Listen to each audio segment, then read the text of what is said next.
ಅವಳು ಕಾಲೇಜಿಗೆ ಹೋಗುವಾಗಲೇ ತುಂಬಾ ಜನರ ಜೊತೆ ಆಟ ಆಡಿದ್ದರಿಂದ ಆಗಲೇ ಕೊಂಚ ಅನುಭವ ಹೊಂದಿದ್ದಳು.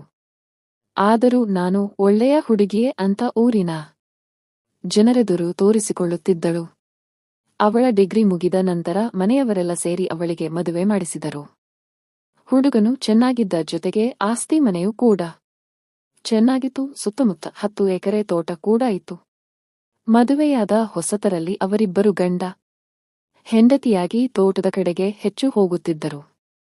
ಅವಳು ಗಂಡನ ಜೊತೆ ಮನೆಯಲ್ಲಿ ಆಟ ಆಡಿದ್ದಕ್ಕಿಂತ ಹೆಚ್ಚು ತೋಟದಲ್ಲಿ ಹೊಸ ಹೊಸ ಆಟಗಳನ್ನು ಆಡಿದರು. ಮೊದಲು ಎಲ್ಲವೂ ಚೆನ್ನಾಗಿತ್ತು. ಗಂಡನು ಒಳ್ಳೆ ರೀತಿ ಆಟ ಆಡುತ್ತಿದ್ದ. ಆದರೆ ಬರ್ತಾ ಬರ್ತಾ ಅವನಿಗೆ ಅವಳ ಮೇಲೆ ಆಸಕ್ತಿ ಕಡಿಮೆಯಾಗುತ್ತ ಬಂತು. ಕೆಲವೊಮ್ಮೆ ಮಾತ್ರ ರಾತ್ರಿ ಮನೆಗೆ ಬರುತ್ತಿದ್ದ, ಇಲ್ಲ ಅಂದ್ರೆ ಬರಲೇ ಇಲ್ಲ. ಅವಳು ತನ್ನ ಆಸನೆಲ್ಲ ಹತ್ತಿಕ್ಕೆ ತಣ್ಣೀರು ಸ್ನಾನ ಮಾಡಿ ಮಲಗುತ್ತಿದ್ದಳು. ನಾನು ಆದರೂ ನನ್ನ ಆಸೆನ ಎಷ್ಟು ಕಂಟ್ರೋಲ್ ಮಾಡಿಕೊಳ್ತೀನಿ ಅಂತಲೇ ನೊಂದುಕೊಳ್ಳುತ್ತಿದ್ದಳು. ಅದೇ ಸಮಯದಲ್ಲಿ ಪಕ್ಕದ ಮನೆಗೆ ಒಬ್ಬ ಹುಡುಗ ಬಂದ. ಅವನ ಹೆಸರು ನರೇಶ್. ಅವನು ನೋಡೋಕೆ ಕೂಡ ಕಟ್ಟುಮಸ್ತಾಗಿ ಚೆನ್ನಾಗಿದ್ದ. ದೂರದ ಊರಿನಿಂದ ಕಾಲೇಜ್ ಓದೋಕೆ ಬಂದಿರುವುದರಿಂದ ಅಲ್ಲಿ ರೂಮ್ ಮಾಡಬೇಕಾಯಿತು. ಅವನು ಕೀ ತೆಗೆದು ಮನೆಯೊಳಗೆ ಹೋಗುವಾಗ ರೂಪ ಅವನನ್ನು ನೋಡಿದಳು. ಅವನು ಕೂಡ ಇವಳನ್ನು ನೋಡಿದ. ರೂಪಾಳಿಗೆ ಆ ಹುಡುಗನ ಮೇಲೆ ಆಸೆ ಹುಟ್ಟಿತು. ಅವನು ನೋಡೋಕೆ ತುಂಬಾನೇ ಚೆನ್ನಾಗಿದ್ದ.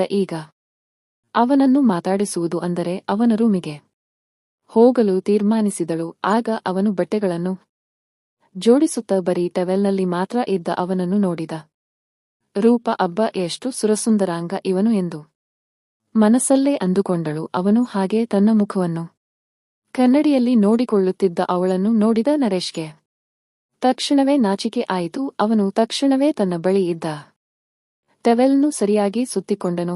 ಆಗ ರೂಪ ನಗುತ್ತಾ, ಏನು ಹೆದರಬೇಡ, ನಾನು ನಿನಗೆ ಏನು ಮಾಡಲ್ಲ ಅಂದಳು. ನರೇಶ್ ನಾಚಿಕೆಗೊಂಡೆ. ಇದುವರೆಗೆ ಯಾರೂ ನನ್ನನ್ನು ಹೀಗೆ ನೋಡಿರಲಿಲ್ಲ ಎಂದನು. ಅದಕ್ಕೆ ರೂಪ, ಪರವಾಗಿಲ್ಲ, ನಾನೇ ನೋಡಿದ್ದು, ಅದಕ್ಕೆ ಏನಾಗಲ್ಲ ಎಂದು ನಗುತ್ತಾ ಉತ್ತರಿಸಿದಳು. ಇಲ್ಲಿ ಅವರಿಬ್ಬರ ನಡುವೆ ಮಾತುಕತೆ ಆರಂಭವಾಯಿತು. ದಿನಗಳು ಹಾದು ಹೋಗುತ್ತಾ ಅವರು ಹತ್ತಿರವಾಗುತ್ತಾ ಹೋದರು. ಮಾತುಗಳಿಂದ ಸ್ನೇಹ ಹೆಚ್ಚಾಯಿತು. ಒಂದು ದಿನ ರೂಪ ಕಾಫಿ ಮಾಡಲು ಅಡುಗೆ ಮನೆಗೆ ಹೋದಳು. ಅವಳು ಮಾಡುವ ಕಾಫಿ ವಿಶೇಷವಾಗಿದ್ದು ಗಂಡನಿಗೆ ತುಂಬಾ ಇಷ್ಟವಾಗುತ್ತಾ ಅವಳು ವಿಭಿನ್ನ ಫ್ಲೇವರ್ಗಳನ್ನು ಬಳಸಿ ಕಾಫಿ ತಯಾರಿಸುತ್ತಿದ್ದಳು. ಅದರ ವಾಸನೆ ಇಡೀ ಮನೆಯಲ್ಲಿ ಹಬ್ಬುತ್ತಿತ್ತು. ಅದೇ ಸಮಯದಲ್ಲಿ ನರೇಶ್ ಅಡುಗೆ ಮನೆಗೆ ಬಂದನು. ನೀವು ಮಾಡೋ ಕಾಫಿಯ ವಾಸನೆ ತುಂಬಾ ಚೆನ್ನಾಗಿದೆ, ಕಾಫಿ ಏನು ಸ್ವಾದವಾಗಿರುತ್ತೆ ಅನ್ನಿಸುತ್ತೆ ಎಂದನು.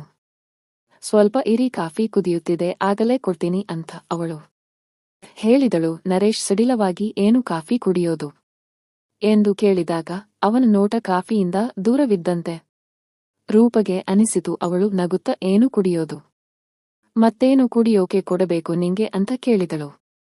ಅವನಿಗೆ ಉತ್ತರಿಸಲು ತಡವಾಯಿತು. ನಾನು ಅರ್ಥವಾಯಿತು ಅನ್ನೋದನ್ನೇ ಹೇಳ್ತಿದ್ದೆ ಎಂದನು ಸಂಕೋಚದಿಂದ. ರೂಪ ಕಾಫಿಯನ್ನು 2 ಲೋಟಗಳಲ್ಲಿ ಹಾಕಿ ಒಂದನ್ನು ಅವನಿಗೆ ಕೊಟ್ಟು ಮತ್ತೊಂದು ತಾನು ತೆಗೆದುಕೊಂಡಳು. ಬನ್ನಿ, ಸೋಫಾದ ಹತ್ತಿರ ಕೂತ್ಕೊಳ್ಳೋಣ ಅಂದಳು. ಇಬ್ಬರೂ ಕುಳಿತು ಮತ್ತೆ ಮಾತುಕತೆ ಮುಂದುವರಿಸಿದರು. ನಿಮ್ಮ ಮನೆಯಲ್ಲಿ ಯಾರ್ಯಾರು ಇದ್ದೀರಾ ಅಂತ ರೂಪ ಕೇಳಿದಳು. ಅವನು ಉತ್ತರಿಸಿದನು, ನಮ್ಮ ಮನೆಯಲ್ಲಿ ಒಟ್ಟು 5 ಜನ, 2 ಅಣ್ಣಂದಿರು, ಅವರಿಬ್ಬರು ಇಂಜಿನಿಯರ್ಗಳು.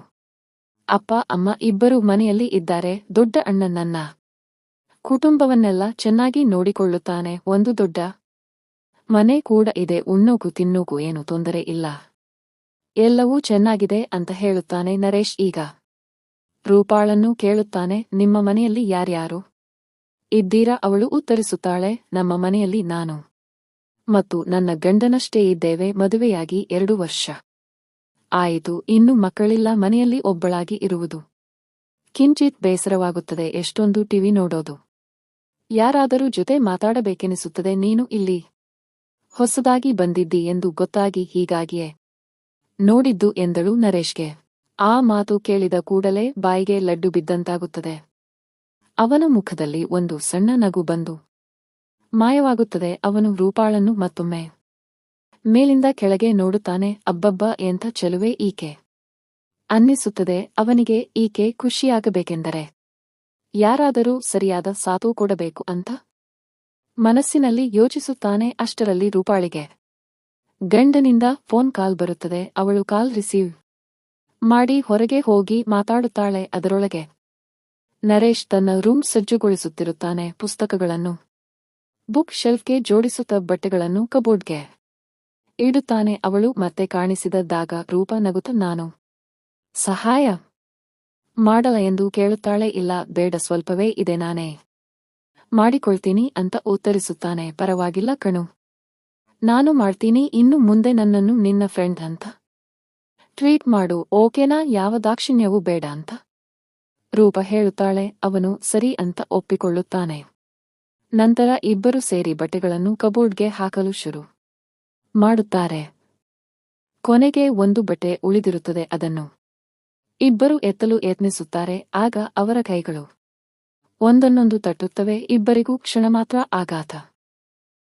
ಶರೀರದಲ್ಲಿ ಏನೋ ವಿದ್ಯುತ್ ಹರಿದಂತಾಗುತ್ತದೆ. ಆದರೂ ಕೂಡ ಅವರು ತಡವರಿಸಿಕೊಂಡು ರೂಪ ಮೇಲೆತ್ತಿದ ಬಟ್ಟೆಯನ್ನು ನರೇಶ್ ಕಬೋರ್ಡ್ಗೆ ಇಡುತ್ತಾನೆ. ನರೇಶ್ ಈ ಮನೆಗೆ ಬಂದು ಬಾತ್ರೂಮ್ ನೋಡಿರಲಿಲ್ಲ, ಹೀಗಾಗಿ ಅವನು ಅಲ್ಲಿಗೆ ಹೋಗುತ್ತಾನೆ. ಅಲ್ಲಿಗೆ ರೂಪ ಕೂಡ ಅವನ ಜೊತೆ ಹೋಗುತ್ತಾಳೆ. ಅಲ್ಲಿ ಒಂದು ಪ್ಯಾಕ್ ಇರುತ್ತದೆ. ಅದರೊಳಗೆ ಏನೋ ನೀರು ತುಂಬಿದಂತೆ ಕಾಣಿಸುತ್ತದೆ. ಅವರಿಬ್ಬರು ಕೆಲವು ಕ್ಷಣಗಳ ಕಾಲ ಒಬ್ಬರ ಮುಖವನ್ನು ಇನ್ನೊಬ್ಬರು ನೋಡುತ್ತಿದ್ದರು. ಆಗ ನರೇಶ್ ತನ್ನ ಗಾರ್ಮೆಂಟ್ ಐಟಮ್ಸ್ ಅನ್ನು ಒಣಗಿಸಲು ಒಂದು ಕೋಲು ತೆಗೆದುಕೊಂಡು ಬಾತ್ರೂಂನಲ್ಲಿ ಸ್ವಚ್ಛಗೊಳಿಸುತ್ತಾನೆ. ಬಾತ್ರೂಮ್ ಸ್ವಲ್ಪ ಕೊಳೆಯಾಗಿದ್ದರಿಂದ ಇಬ್ಬರು ಸೇರಿ ಅದನ್ನು ತಿಕ್ಕಿ ತಿಕ್ಕಿ ಸ್ವಚ್ಛಗೊಳಿಸುತ್ತಾರೆ. ಇದನ್ನೆಲ್ಲ ಮಾಡುವ ಹೊತ್ತಿಗೆ ಮಧ್ಯಾಹ್ನವಾಗಿರುತ್ತೆ. ಇಬ್ಬರು ಶ್ರಮದಿಂದ ಸಿಕ್ಕಾಪಟ್ಟೆ ಸುಸ್ತಾಗಿರುತ್ತಾರೆ. ಆದ್ದರಿಂದ ಅವರು ಹತ್ತಿರದ ಸೋಫಾದಲ್ಲಿ ಕೂತು ವಿಶ್ರಾಂತಿ ಪಡೆಯುತ್ತಾರೆ. ಆಗ ರೂಪ ಕೇಳುತ್ತಾಳೆ, ಊಟಕ್ಕೆ ಏನಾದರೂ ಮಾಡೋಣವಾ? ನರೇಶ್ ಇಲ್ಲ, ನಾನು ಯಾವುದಾದರೂ ಹೋಟೆಲ್ಗೆ ಹೋಗ್ತೀನಿ ಅಂತ ಸಡಿಲವಾಗಿ ಹೇಳುತ್ತಾನೆ. ಹೋಟೆಲ್ಗೆ ಹೋಗೋದು ಬೇಡ, ಬಾ, ನಮ್ಮ ಮನೆಯಲ್ಲಿ ಊಟ ಮಾಡೋಣ ಅಂತ ರೂಪ ಆತ್ಮೀಯವಾಗಿ ಹೇಳುತ್ತಾಳೆ. ಅವನಿಗೆ ಶುರುದಲ್ಲಿ ಲಜ್ಜೆಯಾಗಿ ಅನುಭವವಾದರೂ ರೂಪಾಳ ಆತ್ಮೀಯ ಮನವಿಗೆ ಮಣಿದು ಅವನು ಒಪ್ಪುತ್ತಾನೆ. ಅವಳು ಬಾಗಿಲು ತೆರೆದು ಮನೆಯೊಳಗೆ ಹೋಗುತ್ತಾಳೆ. ಮನೆ ತುಂಬಾ ಗಮ್ಮತ್ತು. ಎಲ್ಲೆಂದರಲ್ಲಿ ಸ್ವಚ್ಛತೆ ಕಾಣಿಸುತ್ತೆ. ಹಸಿರು ಗಂಧ ಕೂಡ ಮನೆಗೆ ಆಹ್ಲಾದಕರ ವಾತಾವರಣ ನೀಡುತ್ತದೆ. ನೀವು ಮನೆ ತುಂಬಾ ಚೆನ್ನಾಗಿ ಇಟ್ಟಿದ್ದೀರಾ ಅಕ್ಕ ಎಂದು ಅವನು ಹೊಗಳುತ್ತಾನೆ. ಆ ಹೊಗಳಿಕೆಯಿಂದ ರೂಪಾಗೆ ಖುಷಿಯಾಗುತ್ತದೆ. ಇರು, ನಾನೀಗ ಸಾಂಬಾರ್ ಮಾಡ್ತೀನಿ. ಸಾಂಬಾರ್ ಆದಮೇಲೆ ಊಟ ಮಾಡೋಣ ಅಂತ ನಗುತ್ತಾಳೆ. ನರೇಶ್, ಅಕ್ಕ ಬಾತ್ರೂಮ್ ಎಲ್ಲಿದೆ? ನಾನು ಒಂದು ಬಾರಿ ಹೋಗಬೇಕು ಎಂದು ಕೇಳುತ್ತಾನೆ. ಇವಳು ಅಡುಗೆ ಮನೆಯಿಂದಲೇ ಹೋಗಿ ಎಡಗಡೆ ಹೋಗು, ಅಲ್ಲಿ ಸಿಗುತ್ತೆ ಅಂತ ಸೂಚಿಸುತ್ತಾಳೆ. ಅವನು ಬಾತ್ರೂಮ್ಗೆ ಹೋಗುತ್ತಾನೆ. ಬಾತ್ರೂಮ್ ಕೂಡ ತುಂಬಾ ಸ್ವಚ್ಛವಾಗಿರುತ್ತೆ. ಸುವಾಸನೆಯು ಹರಡಿರುವಂತೆ ಅನುಭವವಾಗುತ್ತದೆ. ಅವನ ಕಣ್ಣು ಬಾತ್ರೂಮ್ನ ಶೆಲ್ಫ್ ಕಡೆಗೆ ಹೋದಾಗ ಅಲ್ಲಿ ಹಾಕಿದ ರೂಪಾಳ ಕೆಲವು ಬಟ್ಟೆಗಳು ಅವನ ಗಮನ ಸೆಳೆಯುತ್ತವೆ. ಅವನು ನಿಂತು ಆ ಕಡೆ ನೋಡುತ್ತಾನೆ. ತಕ್ಷಣವೇ ಆತನು ಗಮನವನ್ನು ಬೇರೆಡೆಗೆ ತಿರುಗಿಸಿಕೊಳ್ಳುತ್ತಾನೆ. ಆ ಹೊತ್ತಿಗಾಗಲೇ ಅವನು ಬಾಗಿಲು ಮುಚ್ಚಿ ಆ ಬಟ್ಟೆಯನ್ನು ಕೈಗೆ ತಗೊಂಡು ಹೇಗಿದೆ ಅಂತ ನೋಡುತ್ತಾನೆ. ಅದನ್ನು ಸ್ಮೆಲ್ ಮಾಡಿದ ನಂತರ ಅವನಿಗೆ ಗೊತ್ತಾಗುತ್ತದೆ ಆ ಬಟ್ಟೆ ಇನ್ನೂ ವಾಶ್ ಮಾಡಿಲ್ಲ ಅಂತ. ಅವನು ಫೀಲ್ ಮಾಡಿಕೊಂಡು ವಾಸನೆ ನೋಡೋಕೆ ಎಲ್ಲಿಟ್ಟಿದ್ಲು ಅಲ್ಲೇ ಇಡುತ್ತಾನೆ. ಯಾಕಂದ್ರೆ ಡೌಟ್ ಬರಬಾರದು ಅನ್ನುವಂತೆ ಸೋಫಾದ ಮೇಲೆ ಬಂದು ಕೂತ್ಕೊಳ್ಳುತ್ತಾನೆ. ಅಡುಗೆ ಮನೆಯಿಂದ ಸಾಂಬಾರಿನ ಘಮಘಮ ವಾಸನೆ ಬರುವುದರಿಂದ ಅವನು ಅಡುಗೆ ಮನೆಯಲ್ಲಿ ಹೋಗಿ ಬಾಗಿಲಲ್ಲಿ ನಿಂತು ನೋಡುತ್ತಾನೆ. ಅಲ್ಲಿ ರೂಪ ಅವಳ ಪಾಡಿಗೆ ಅಡುಗೆ ಮಾಡುತ್ತಿರುತ್ತಾಳೆ. ಅವನ ಕಣ್ಣು ಅವಳ ಬಂಡೆಯ ಮೇಲೆ ಹೋಗುತ್ತದೆ. ಅದು ಎಷ್ಟು ದೊಡ್ಡದಾಗಿತ್ತು ಅಂದ್ರೆ ಅದನ್ನು ನೋಡಿದ ಕೂಡಲೇ ಅವನಿಗೆ ಮುಟ್ಟಬೇಕು ಅಂತ ಆಸೆಯಾಗುತ್ತೆ. ಆದರೂ ತನ್ನ ಆಸೆಯನ್ನು ಹಿಡಿದಿಟ್ಟುಕೊಂಡು ಹೊರಗೆ ಬಂದು ಬಿಡುತ್ತಾನೆ. ಅಲ್ಲಿ ರೂಪ ಸಾಂಬಾರ್ ಮಾಡ್ತಾ ನರೇಶ್ ಬಗ್ಗೆ ಯೋಚನೆ ಮಾಡುತ್ತಿರುತ್ತಾಳೆ. ಅವನ ಜೊತೆ ಆಟ ಆಡಿದರೆ ಹೇಗಿರುತ್ತೆ ಅಂತ ಕನಸು ಕಾಣ್ತಾ ಇರ್ತಾಳೆ. ಮೊದಲೇ ಸಣ್ಣ ಹುಡುಗ ಅಷ್ಟೇ, ಪುರಸೊತ್ತಿನ ಮೇಲೆ ಜಾಸ್ತಿ ಇರುತ್ತೆ. ಆಟೋದಕ್ಕೆ ಶುರು ಮಾಡಿದರೆ ಅವನು 1 ಗಂಟೆ ಕೂಡ ಬಿಡಲ್ಲ. ದಿನ ಕೆಲಸ ಇಲ್ಲದೆ ಉಪವಾಸ ಮಲಗುತ್ತಿದ್ದೀನಿ.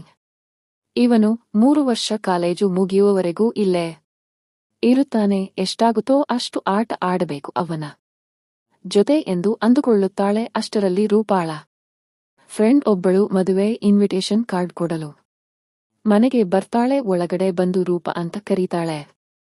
ಅಡುಗೆ ಮನೆಯಿಂದ ಹೊರಗಡೆ ಬಂದ ರೂಪಾ ತನ್ನ ಫ್ರೆಂಡ್ ಅನ್ನು ನೋಡಿ ಇಷ್ಟು ದಿನ ನನ್ನ ನೆನಪೇ ಬರಲಿಲ್ಲವಾ ನಿನಗೆ ಅಂತ ಕೇಳ್ತಾಳೆ. ಆಗ ಅವಳು ಹೇಳುತ್ತಾಳೆ, ಹಾಗಲ್ಲ, ಕೆಲಸ ತುಂಬಾ ಇರೋದ್ರಿಂದ ಒಬ್ಬರಿಗೆ ಕಾಲ್ ಮಾಡೋದಿಕ್ಕು ಪುರಸೋತ್ ಇರಲ್ಲ. ನೆಕ್ಸ್ಟ್ ಮಂತ್ ನನ್ನ ಮದುವೆ ಇದೆ, ನೀನು ಮತ್ತು ನಿನ್ನ ಗಂಡ ತಪ್ಪದೇ ಮದುವೆಗೆ ಬರಬೇಕು ಅಂತ ಹೇಳುತ್ತಾಳೆ. ಅಲ್ಲಿ ನರೇಶ್ ಇದ್ದಾನಲ್ಲ, ಅವನನ್ನು ನೋಡಿದಾಗ ಯಾರೇ ಅಂತ ಕೇಳಿದಾಗ ರೂಪ ಅವನು ಪಕ್ಕದ ಮನೆಗೆ ಬಂದಿರೋ ಹುಡುಗ, ಊಟ ಮಾಡೋಕೆ ಏನೂ ಇಲ್ಲ ಅಂದ. ಅದಕ್ಕೆ ನಮ್ಮ ಮನೆಗೆ ಬಾ, ಊಟ ಮಾಡೋಣ ಅಂತ ಹೇಳಿದ್ದೇನೆ, ನನ್ನ ಒತ್ತಾಯಕ್ಕೆ ಬಂದಿದ್ದಾನೆ ಅಂತ ಹೇಳ್ತಾಳೆ. ಆಗ ಅವಳು ಅವನನ್ನು ನೋಡುತ್ತಾ ಅವಳ ಕಿವಿಯಲ್ಲಿ, ಹುಡುಗ ತುಂಬಾನೇ ಚೆನ್ನಾಗಿದ್ದಾನೆ ಅನಿಸುತ್ತೆ, ಏನೇನೋ ಬೇರೆ ಏನಾದರೂ ಸ್ಕೆಚ್ ಹಾಕಿದ್ದೀಯಾ ಎಂದು ಮುಗಿಸಿಕೊಂಡು ಬಿಡು, ಮತ್ತೆ ಇಂಥ ಹುಡುಗರು ಸಿಗಲ್ಲ, ಒಳ್ಳೆ ಮಜಾ ಕೊಡುತ್ತಾರೆ ಅಂತಾಳೆ. ಅದನ್ನು ಕೇಳಿಸಿಕೊಂಡು ರೂಪಾಗೆ ತನ್ನ ಗೆಳತಿ ಹೇಳಿದ್ದು ಸರಿ ಅನಿಸುತ್ತೆ.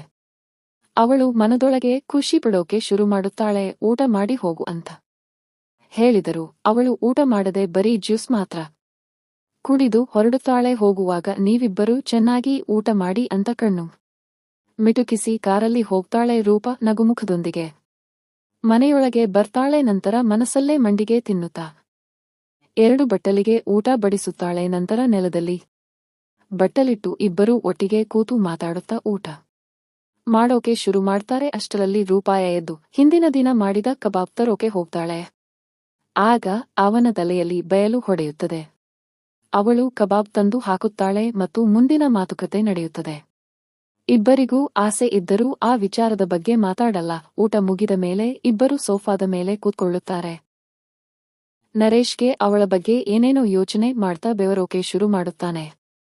ಅದನ್ನು ನೋಡಿದ ರೂಪ ಒಂದು ಟವೆಲ್ ತಂದು ತಾನೇ ಅವನ ಮುಖವನ್ನು ಒರೆಸಲು ಶುರು ಮಾಡುತ್ತಾಳೆ. ಆಗ ಅವರಿಬ್ಬರು ಒಬ್ಬರನ್ನೊಬ್ಬರು ನೋಡಿಕೊಳ್ಳುತ್ತಾರೆ. ಇಬ್ಬರ ಕೈಗಳು ಎಲ್ಲಾ ಕಡೆ ಹರಿದಾಡೋಕೆ ಶುರುವಾಗುತ್ತವೆ. ಅಲ್ಲಿಗೆ ಅವರಿಬ್ಬರಿಗೂ ತಮ್ಮ ಮೇಲಿನ ಕಂಟ್ರೋಲ್ ತಪ್ಪಿ ಹೋಗುತ್ತೆ. ತಕ್ಷಣವೇ ಟಿವಿ ಆನ್ ಮಾಡಿದ ರೂಪ ಸೌಂಡನ್ನು ತುಂಬಾ ಜಾಸ್ತಿ ಮಾಡುತ್ತಾಳೆ. ಇಬ್ಬರೂ ಒಬ್ಬರನ್ನೊಬ್ಬರು ಸೇರುತ್ತಾರೆ. ಅವರಿಗೆ ಹೊರಗಿನ ಪ್ರಪಂಚದ ಅರಿವೇ ಇರಲಿಲ್ಲ. ಮಧ್ಯಾಹ್ನದ ಸುಡುಬಿಸಿಲಿನಲ್ಲಿ ಮನೆಯೊಳಗೆ ಕತ್ತಲಾಗಿತ್ತು. ಆ ಕತ್ತಲಲ್ಲಿ ಅವರಿಬ್ಬರು ರುಚಿಯಾದ ಊಟ ಸವಿಯುತ್ತಿದ್ದರು. ಸೌಂಡ್ ಜಾಸ್ತಿ ಇದ್ದಿದ್ದರಿಂದ ಅವರಿಬ್ಬರ ಧ್ವನಿ ಹೊರಗೆ ಬರುತ್ತಿರಲಿಲ್ಲ. ಸುಮಾರು 1 ಗಂಟೆ ನಂತರ ಅವರಿಬ್ಬರ ಆಟ ಮುಗಿದು ಇಬ್ಬರು ಸೊಪ್ಪಾದ ಮೇಲೆ ಕೂತ್ಕೊಳ್ಳುತ್ತಾರೆ. ಇಬ್ಬರೂ ಕೂಡ ತುಂಬಾ ಬೆವರುತ್ತಿದ್ದರು. ರೂಪ ತುಂಬಾನೇ ಸಂತೋಷದಲ್ಲಿದ್ದಳು ಮತ್ತು ಸುಸ್ತಾಗಿರುವುದರಿಂದ ಫ್ರಿಡ್ಜ್ನಲ್ಲಿರೋ ಜ್ಯೂಸ್ ತಂದು ಕೊಟ್ಟಳು. ಇಬ್ಬರು ಅದನ್ನು ಕುಡಿದು ಸ್ವಲ್ಪ ಹೊತ್ತು ಮಲಗಿ ವಿಶ್ರಾಂತಿ ಮಾಡುತ್ತಾರೆ. ರೂಪ ತುಂಬಾ ವಿದ್ಯಾವಂತೆ ಕೂಡ ಇದ್ದರಿಂದ ನರೇಶ್ಗೆ ಓದಿನಲ್ಲಿ ಸಹಾಯ ಮಾಡುತ್ತಿದ್ದಳು. ಅವನು ಓದೋದಕ್ಕೆ ಹಣದ ಸಹಾಯನೂ ಮಾಡುತ್ತಿದ್ದಳು. ಅವಳಿಂದ ಬಯಸುತ್ತಿದ್ದದ್ದು ಒಂದೇ, ಅದನ್ನು ನರೇಶ್ ಅವಳಿಗೆ ಡೈಲಿಯೂ ತೃಪ್ತಿಯಾಗುವಷ್ಟು ಕೊಡುತ್ತಿದ್ದನು. ಫ್ರೆಂಡ್ಸ್, ಕತೆ ಇಷ್ಟ ಇದ್ದರೆ ಲೈಕ್ ಮಾಡಿ, ಶೇರ್ ಮಾಡಿ, ಸಬ್ಸ್ಕ್ರೈಬ್ ಮಾಡಿ. ಧನ್ಯವಾದಗಳು.